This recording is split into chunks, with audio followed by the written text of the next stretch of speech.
Hi, so this is part of my series where I talk about how to read the tarot and making learning tarot and reading tarot for yourself and others accessible because I know it can be kind of intimidating. I think people will get a deck and there is a whole bunch of cards with a whole bunch of crazy images on it, and it's like, what does this all mean?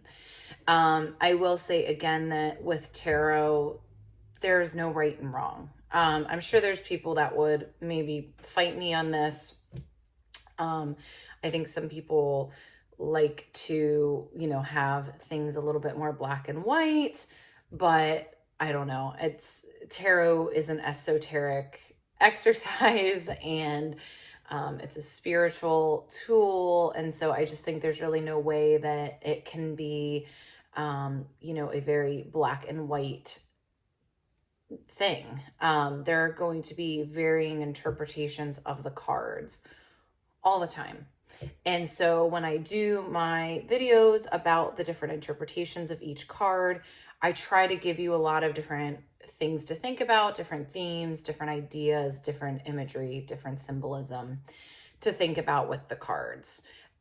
Because again, it's really more about you getting more in touch with your intuition, and then your intuition almost collaborating with the cards to create meaning for the cards within yourself. I say all this because what we're about to talk about briefly is when a card is in the reverse position or upside down. So it looks like this, right? And so instead of this, it's like this. And there are some readers, there's even readers here on YouTube that don't do reversals, right? So they make sure that their deck is always, the cards are always facing upright. And, if they were to get a reversal, they would just turn it around and have it upright. I think that's fine because again, it's more about you building a relationship with the cards and kind of the language that the cards are, and you discerning for yourself. Do reversals feel important, or do you feel like you don't want to read reversals? In my case, I do read reversals. It's funny. I feel like I get a lot of reversals because of that. And I just think reversals can give you some really interesting information. So let's talk about just some general what reversals can mean. And the thing is I could probably teach a 3-hour class on this, and this will probably be, a 10-minute video. So you're getting a really condensed version here. But again, if you're new to reading cards, I hope that this will at least give you some things to think about.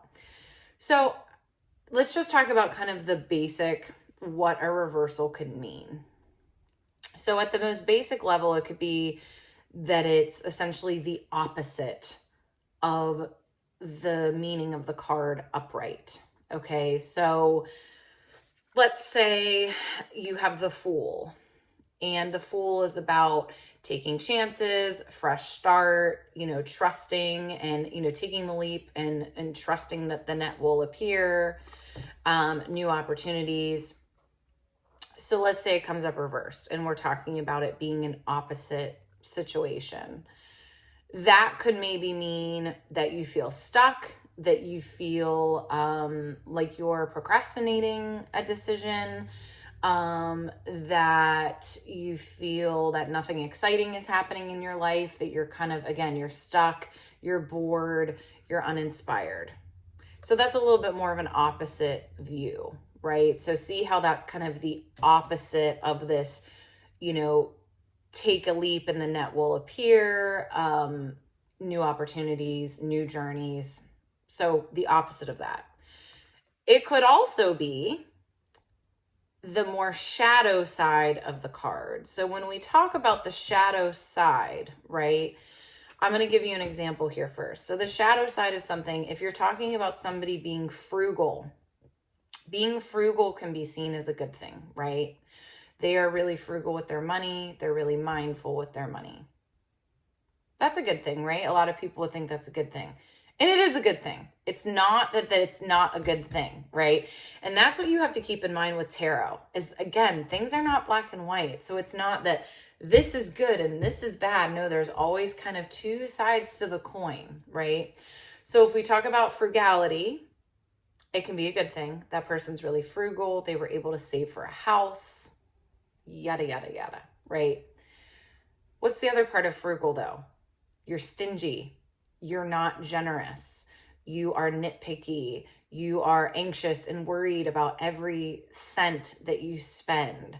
I personally know people that are extremely frugal, and I think that it is a detriment sometimes to their life, right? Because it causes them anxiety. It causes them fights with their partner about what their partner is spending money on, right? It leads to, again, a lot of anxiety in their life, or it leads to them maybe not being generous in situations where it might be better for them to be generous, right? So that's more of the shadow side. That is a good way to think about what does the shadow mean, right? It's kind of this more negative connotation with a trait that might be positive. Okay. So again, let's go back to our card of the Fool. What is the shadow side of the Fool? Not thinking things through, not being logistical, not making decisions, making decisions without thinking anything through, making decisions maybe before you're ready, making decisions hastily, maybe making decisions that are going to affect other people in a negative way, being aloof. So see how that's different than the opposite of the card, because it's not the opposite. It's how is this characteristic not ideal, right? Or what's kind of the shadowier, is that a word? That is definitely not a word. But what is it, kind of darker part? What else can reversals mean? I mean, it can just mean so many different things. And that's where, again, you're going to start to figure out how reversals land for you. And sometimes it's different from reading to reading. So sometimes I see a reversal as truly an opposite. Sometimes I see it more as the shadow side.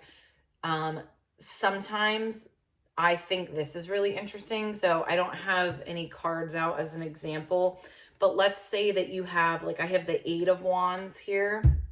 So let's say I have the 8 of Wands reversed, and then I have the 7 of Wands, or I have the 9 of Wands. So I have one of the adjacent cards to this one numerically, right? And this one is reversed. What this is saying to me is you're kind of stuck in this lesson. You're stuck in this situation, right? So, the 8 of Wands talks about momentum. So it might be that you are wanting things to happen more quickly than they are really able to. So maybe you need to learn patience, right?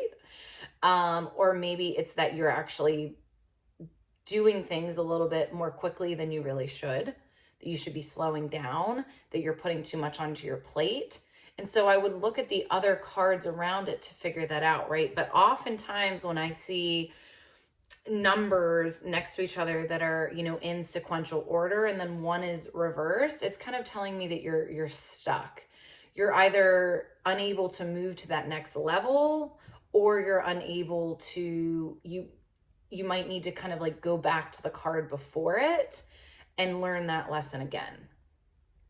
So I'm gonna stop there. I think that's a good kind of opening,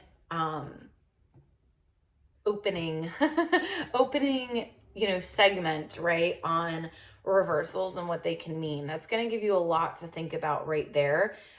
Trust me, there's a lot more that you can explore as far as reversals go. But when you're just starting to read, or even if you've read for a while, but you're really just trying to master it and get more connected with your cards, this is a great place to start. And as always, the more you practice, the more you figure out your system and what things mean for you. Because you might get to a point where you're like, oh, if I see a reversal in this case, this is how I interpret that, right? But the only way to do that is to practice and get connected with your cards and figure that out as you go. All right, that is what I have for you.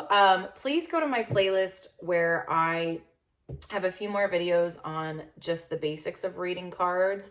And then I do go through the card meaning of every card in the deck, all 78 cards. And I will continue to upload those. So hit subscribe, and as I upload, you'll get notified. All right, thanks so much for being here. I'll see you next time.